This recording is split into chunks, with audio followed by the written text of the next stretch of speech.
I'm Rodolfo Roman, and on February's Coral Gables Now edition, there's a lot of love in the air for celebration of Valentine's Day, and we have a lot of news for you. It's flu season. We talked to an expert to separate fact from fiction. Residents of Coral Gables no longer have to leave their residence to get their driver's license services.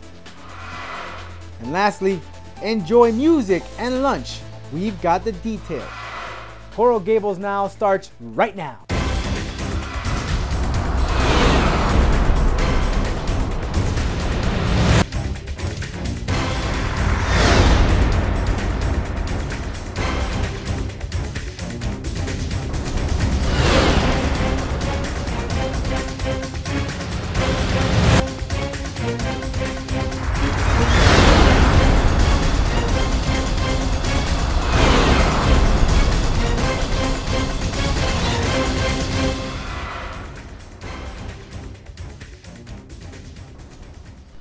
Welcome to Coral Gables Now. We start the show with important information on the flu.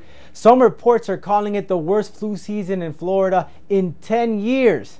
Dr. Fred Karoff, he is the fire department's medical director, is joining us. Thanks so very much for joining us in Coral Gables Now. Thank you for having me, Rodolfo. Thank you so much. Doctor, let's talk about the flu season. It's some pretty high numbers this season. What's the reason why we've been seeing a lot of folks getting caught with the flu? Well, I think what's happening this year is the new strain that's out there, the H3N2 strain that's out there, is a little bit more severe than what we've seen in the last 10 years. So a lot of attention being paid to it, and a lot of people are getting it. Now, vaccines, that's very important. Is there a shortage? Are we okay here in South Florida as far as vaccines? And do you recommend it to anyone? Or because I know many folks say for the children and for senior citizens as well. Well, I think it's a great idea for everyone, but there are certain people that need it more than others to protect themselves. Anybody 65 years of age or older, 5 years of age or younger, particularly those under 2 years of age, or people who are caring for children under 2 years of age. It's licensed for children that are 6 months of age or older, but anybody who's caring for a child in the first 2 years of life should get the flu vaccine. Also, those individuals that have any kind of chronic illness, people who have lung disease, people who have emphysema, people who have asthma, people who have heart disease or diabetes, those who are immunosuppressed, taking steroids, prednisone, those who have HIV disease, all these people should get the flu vaccine. You asked about whether there's a shortage. There is a national shortage in the sense that there are some areas that have a shortage. I'm not aware of there being a shortage of the vaccine in South Florida at this time. Regarding the Tamiflu, which is the medication, the oral medication that people are being prescribed for the flu, there are some shortages in some areas nationwide. Again, I haven't heard of anybody having difficulty obtaining it in South Florida. Now, if you do have the vaccine, can you still get the flu? Yes, you can. It's not 100% protective currently, because what they do is they're making the vaccine right now for next year's flu. So they try to guess what they think are going to be the strains that are going to be out there that are going to be causing disease. Right now they're saying that you're about 60% protected, which means that if you have 5 people who get the flu vaccine, 3 of them will be protected and 2 of them may catch the flu. But even if those 2 do catch the flu, it's probably going to be a less severe form, so you're going to get some protection. So it's the best thing that we have right now. It will last for about 8 to 9 months. So it's a good idea to get it. It will carry you through the flu season. And once you've had the flu, you're not going to want to get it again. So how do you get the flu? What do you look for? What are the signs you look for? And how do you be cautious about it, of not getting the flu? Well, it's different than just a plain cold. It's a lot more severe. You're going to have not only the sniffles and the sneezes and the cough, but you're going to have high fevers that are going to last for a few days. You're going to have body aches, muscle aches. You may have vomiting. You may have headaches. you're not going to feel good. You're going to feel like you've been run over. You're going to want to stay in bed when you have the flu, and that's different than your everyday cold, which may be just head congestion, runny nose, sore throat, cough, etc. How do you get it? You get it from somebody else who has it. It's believed to be spread by what they call respiratory droplets, which means if somebody else is coughing or sneezing, they spray out these little droplets that will carry for about 6 feet before they drop to the ground and become inactive. So if you're close to someone, within 6 feet of someone who has it, and they're coughing and sneezing, if you inhale, you breathe in, good chance that you're going to catch it. That's why you see people wearing masks. So always clean your hands. Wash your hands. You really, I don't think that you can get it from contaminated surfaces. If somebody coughs and sneezes onto a surface, as soon as it dries, the virus dies. So it's less likely that you're going to get it from a contaminated surface. But if somebody has it, they cough into their hands, or they touch in the nose, touch their eyes, touch their mouth, shake hands with you, and then you touch your eyes, your nose, your mouth, you're going to get it. That's why there's a lot of fist pumping and so you see a lot of bump or a lot of elbow touch to prevent it. You'll see people sneezing into their arm rather than sneezing into their hand in an effort to try to protect it. Gotcha. Now, there's a lot of debate, whether if I take a lot more vitamin C, or if I start taking orange juice, more of it, it's going to prevent me from getting the flu. Is there any truth to that? Not that I'm aware of. I don't think there's any evidence out there right now, but people who like to take vitamin C, you're not going to be able to convince them otherwise. But there's no scientific evidence that I'm aware of that's saying taking a lot of vitamin C is either going to reduce the frequency of colds or your ability to prevent getting the flu. And lastly, there's a lot of debate that the economic state is being impacted by this because some folks are staying home. Do you find anything about this, and what are your thoughts about that? People are staying home because they don't want to catch the flu, meaning they can't go out to restaurants or malls and so forth and spend some money.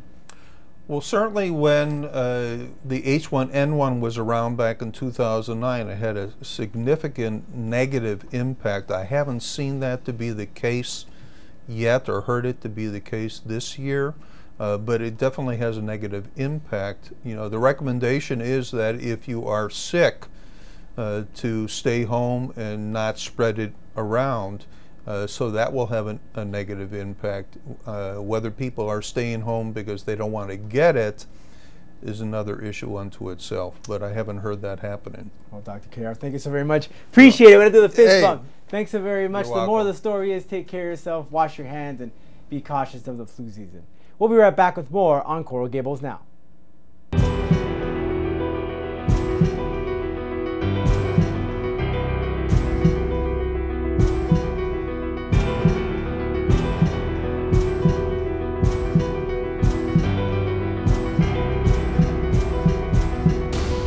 Help stop red light running.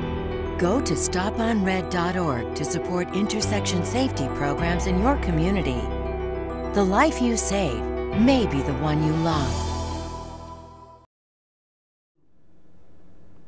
Welcome back to Coral Gables Now. You don't have to leave the city if you want to get driver license services anymore. All you have to do is visit the library, and this is thanks to a partnership. Joining me right now of the Department of Highway and Safety, Mr. Modesto Burgos. Thanks so very much for joining us on Coral Gables Now. Thank you so much for asking me. No worries, Modesto. Let's first talk about this because it happened in the past, but it returned to Coral Gables again, this services that you have for the residents of Coral Gables. Oh, absolutely. About a couple of years ago, due to budget constraints that we all had, the Coral Gables office that we had to be closed, and actually we consolidated 2 offices into one at Mall of the Americas. But that left a lot of people requesting in the city of Coral Gables for services to secure a driver's license or an ID. And we, for a while, looked for a way of providing those services to the community, in the community. So what exactly happens in this mobile office, and what are going to be the times? What should people do before they get there? Like that, it's in and out. Well, we're now into the first year of operation. We've already been out there for a year. It was through the initiative of the mayor, who got in touch with us, or we have a mutual friend that put us, together, and the folks at the Miami-Dade Public Library System, who made the space available for us. And then we began operating with the restrictions of the library. So the hours of operation are from 10 o'clock to 3, from 10 o'clock in the morning to 3 in the afternoon. And it's a first come, first served type service. We do it the second Tuesday of every month. And what happens is that we have provided a service on a monthly basis that people here in the city want, because we have had, on average, some 65 to 70 people served every time we visit the library. So there's been some great results, and does that mean there'll be some expansion aside from visiting it once a month? The results has been outstanding. It was, I think it went beyond what people thought it would be. The expansion, yes, we're considering expanding the service. We're going through some reorganization now, but that is one of the priorities that we have on the mobile service side. We actually want to expand mobile service to bring our services to the people, not only here in Coral Gables, but in other communities that we're not close to those communities. And this is very helpful, because I've personally been to one of these locations, and you wait for a while. So to bring this stuff to your city, to your neighborhood, it definitely saves you some time. So you said some expansion. Do we know exactly a little bit about what exactly is going to happen? Are you going to add an additional day or extend the hours? What we're looking for is to add an additional day. That way we'll have 2 visits a month, and then perhaps double the amount of people that that we will be serving. That is the immediate goal that we have. And going back to the offices, yes, in some of those offices you have to wait, but you have to wait because you didn't have the presence of mind of making an appointment. At one of our offices, the best thing to do is to get an appointment before you go there. Here at the public library is different. That's something else that we're trying to develop, an appointment system for our mobile units. We don't have that yet, but here in Coral Gables, it has worked perfectly. First come, first serve, and we serve everybody that comes that day, regardless of the time we leave. So what can I get done at a mobile office? What are some of the... At the mobile office, you can actually change your address, do whatever changes that you might want to do. We can do everything that a regular office offers, except we cannot issue commercial licenses, and we cannot administer driving tests. But everything else, I mean, you can renew your license, or you can renew your ID. You can even renew your license plate at one of those, at the office, mobile office that comes here to Coral Gables once a month. And in this library, they want to reiterate the address. It's 3443 Segovia Street. That is where you can visit them once a month. Now, the setup, how does this work? You guys come in early in the morning, set everything up, and you're good to go? We have a van and equipment that was designed precisely to fit in that van. It's 2 carts that are about 6 feet long, and they join together. And then, the folks that are in charge of that are experts. They come, they set it up in minutes, and we get going. And by the time we get there, there's always people waiting, and those are the first ones we serve. But it is a fairly easy process to get the cart inside the library. Let me tell you, the facility is absolutely great, because it provides space for us to be able to function, and it provides waiting areas for the people who are either waiting to get to the desk or are waiting for their license to be printed.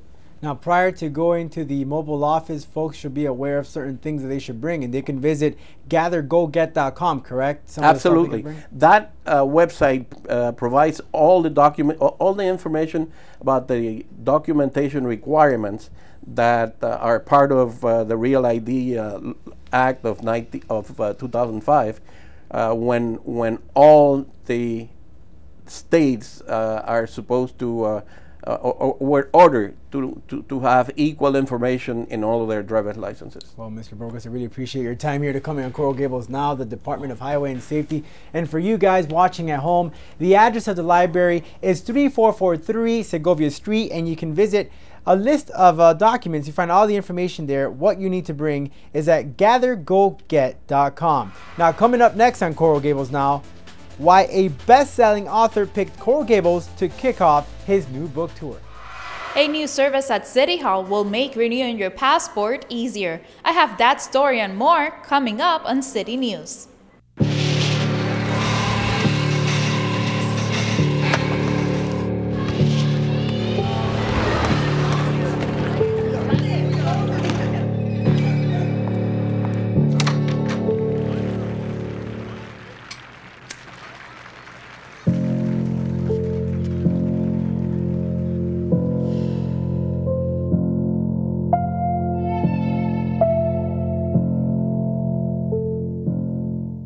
In Coral Gables, you can pick up some fresh vegetables and get your passport renewed at the same time. Veronica Fernandez explains in City News. The passport acceptance facility is now open on Saturdays from 8 in the morning to 2 in the afternoon right here at City Hall. The office is located on the first floor of City Hall and offers a convenient no-appointment service, including passport photos. The extension was created to go hand in hand with the Coral Gables Farmers Market, which also opens during the same time. The Farmers Market features live music, fresh produce, baked goods, and a variety of plants for sale. In addition, the outdoor market offers Tai Chi classes, gardening workshops, and cooking demonstrations and activities for the little ones. Both the Farmers Market and the Passport Facility take place every Saturday until March 23rd. Good news for some seniors who will receive an additional tax relief this year. The City Commission adopted an ordinance allowing for an additional amount of homestead exception for qualifying seniors.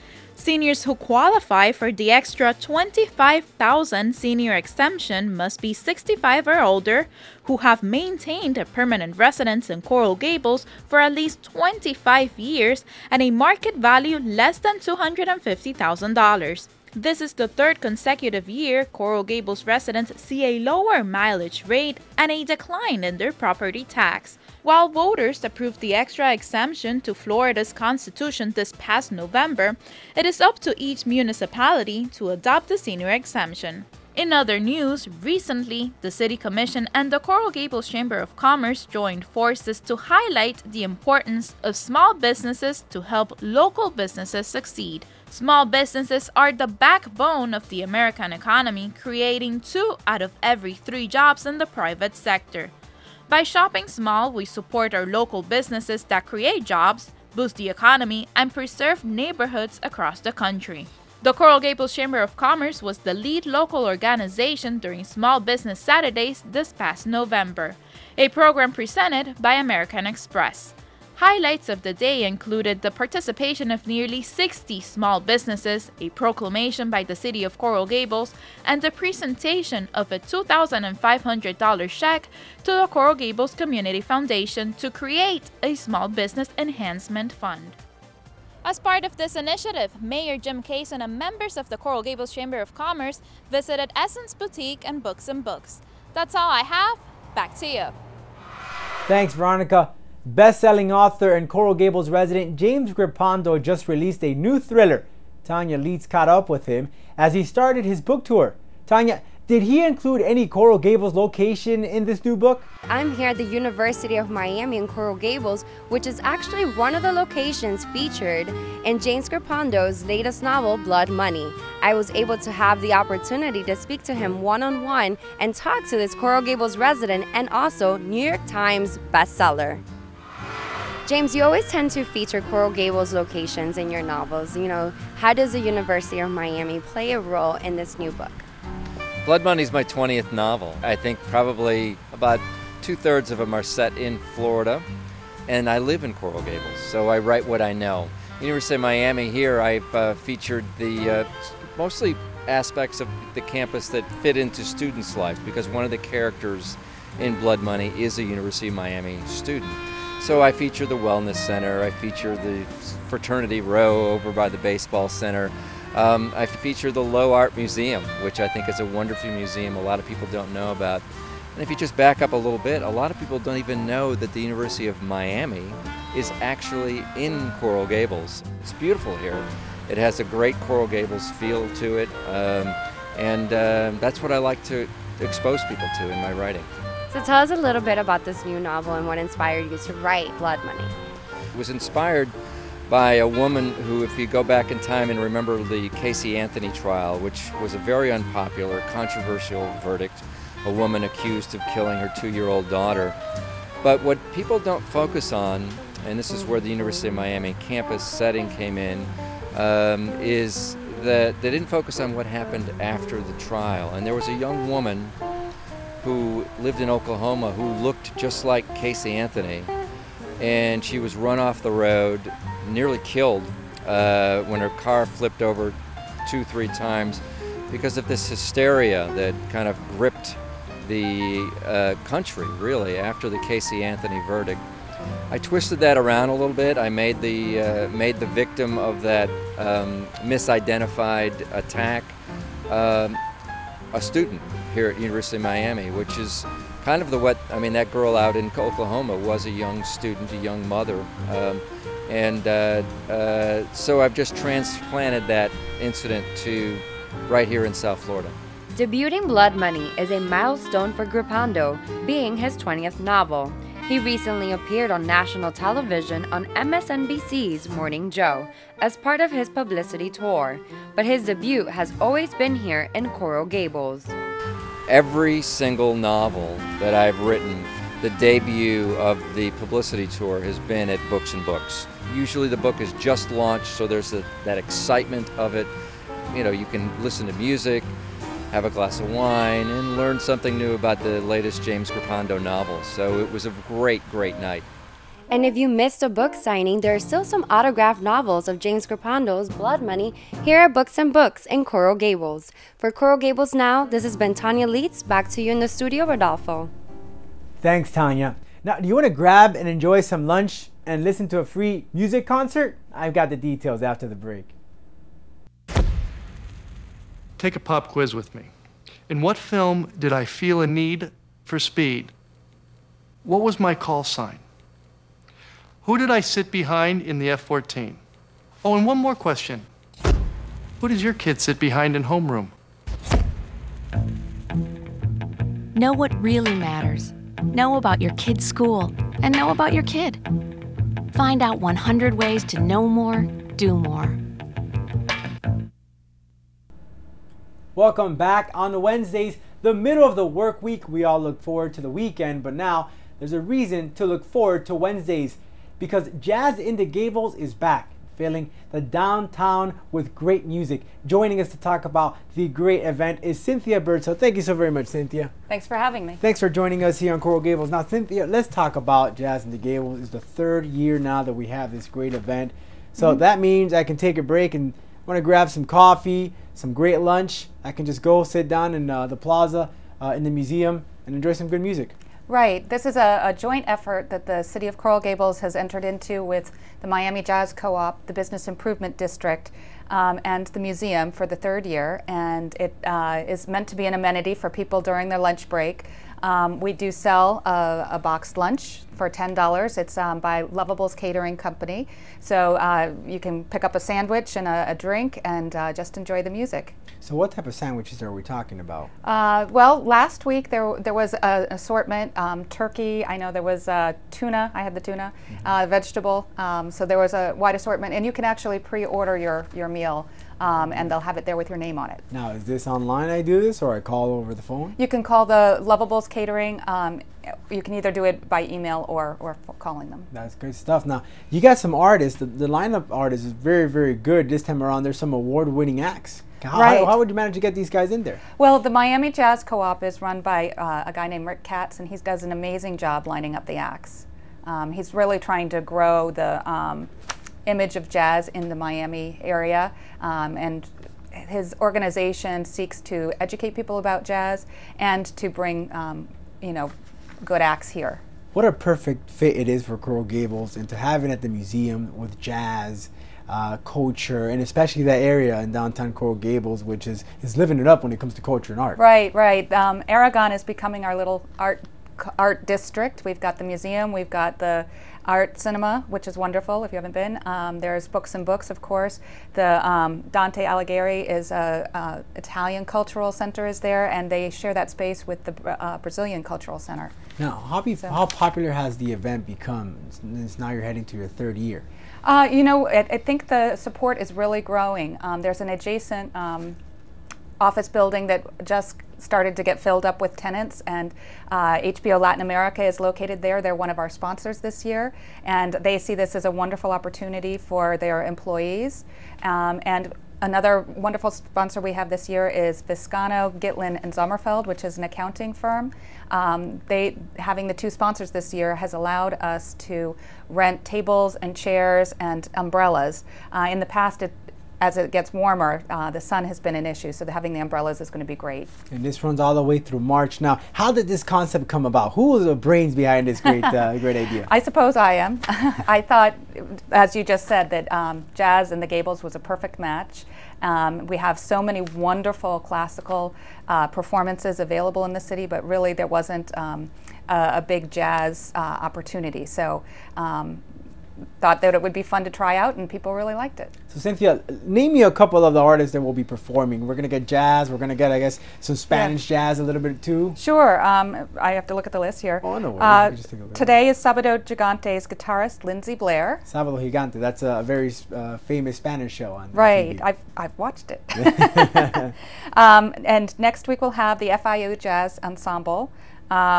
And we're going to try out this year having 2 evening concerts. The first one is going to be February 1st, which is the Daniel Strange Quartet. It's going to start at 8 p.m. That's a Friday night, and it's also gallery night. So a really wonderful opportunity to go out on a Friday night, catch some dinners, listen to some music. So aside from this time period, do you plan on expanding perhaps a little further down? That's what we want to see. A lot of people have commented they'd like to have the jazz in the evening, so we want to see how much support there is for that. It costs a little bit more to do it in the evening because the musicians, have the opportunity for other gigs. Then when we get them on Wednesday in the middle of the day, they usually are available and wouldn't have a competing And now opportunity. this is absolutely free, right? I don't have to pay anything to listen to these guys? Absolutely free. And yeah, we encourage everybody to come and check it out. Absolutely. Now to get a list as far as the acts, they can go to jazzinthegables.org. Yes. They have all the complete yeah, you'll see the whole lineup. Now, what are the times starting at noon? And how long do they usually play for? It starts at 12:15 and goes to 1:45. So they play all the way straight through. Straight through, nonstop. Right. Nonstop. Well, Cynthia, thank you so very much for joining me. Anything else you'd like to add? Well, also, we're going to do the first ever launch of an art show at the museum, which is going to start on January 30th. There's a special opening night there, but you can also see the show on gallery night, February 1st. But it's the first time we've been able to bring all the galleries together in one show. We have a lot of galleries in the Gables, and while they like the gallery night trolley, it's impossible to go see all the galleries on the same night. So this is an opportunity for residents and visitors to see a little bit of every gallery that's available in the museum. So it should be a really neat opportunity. Great stuff, giving us a little sneak peek at what residents can expect in the near future here. Yes. And I know you guys do a good job. Cynthia, thanks so very much. Thank you. So guys, lunchtime, you have to eat, right? Well, add a cup of culture to your lunch on Wednesdays and you will enjoy the great music at Jazz in the Gables starting at 12:15 p.m. This concert series runs through March 27th. For a list of artists or for more information, visit jazzinthegables.org. That's www.jazzinthegables.org.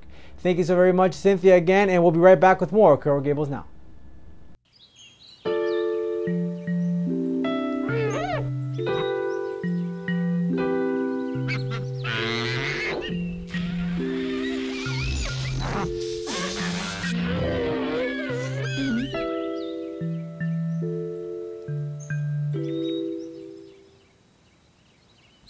Things can get pretty ugly when you're bored. In an after-school program, you can find something way better to do. As we all know, the month of February is the month of love.